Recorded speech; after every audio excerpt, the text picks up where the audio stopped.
AgWeek Weather is sponsored by Bremer Bank. Connect with a banker today at bremer.com. How will the weather fare this Memorial Day weekend? Here's John with our AgriWeather Outlook.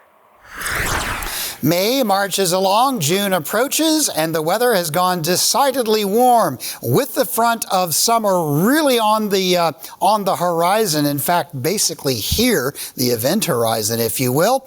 We're looking at a weather pattern that is generally warmer than average over the northern plains, the corn bean belt of the United States. Most of the north central U.S. is warm. Not scorchingly hot, but warmer than average. And while there will be some scattered storms through this period, it does look relatively organized for the north central and northeast and central parts of the United States. Now, when I say generally warm, this pattern does feature high-level ridging. Now, I'm showing really the jet stream from the perspective of the general airflow. This northern branch is the primary jet, but the subtropical jet has some action in it as well, with one little meander in the south. This is not the same type of heat wave pattern that we had, for example, in June of 1988 or June of 1995. It's just not that kind of searing heat. It's just warmer than average. And in particular, it's the northern plains that are most notably warmer than average with this pattern.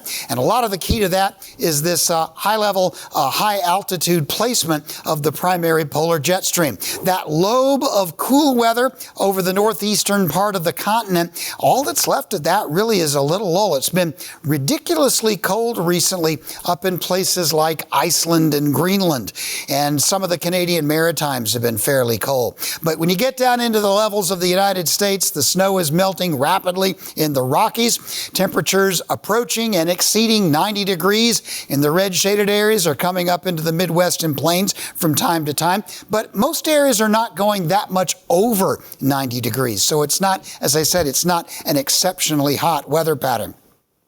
As we go through this week, we're still experiencing a bit of ridging in the middle part of the country. Toward the weekend, there will be a little bit of a lobe and a brief cool down for the Great Lakes, and some of that may even come back into the Dakotas, but it'll be more kind of just taking the edge off, as I do expect the general trend will be for warm weather, especially out here in the Great Plains, a little less so in the northeast United States. As far as precipitation goes, this is not the only precipitation. This is the area of more general organized precipitation. Not a lot, although there will be some scattered storms in the northern plains. Not a whole lot of precipitation. A few stray storms in the corn bean belt. Nothing really organized. Florida looks rather wet. Maine looks wet. The central Rockies and the central plains will be fairly stormy. And into early June, a little late spring rain for the Pacific Northwest. Thunder showers in the southeast. But not a lot of organized precipitation anywhere across the United States.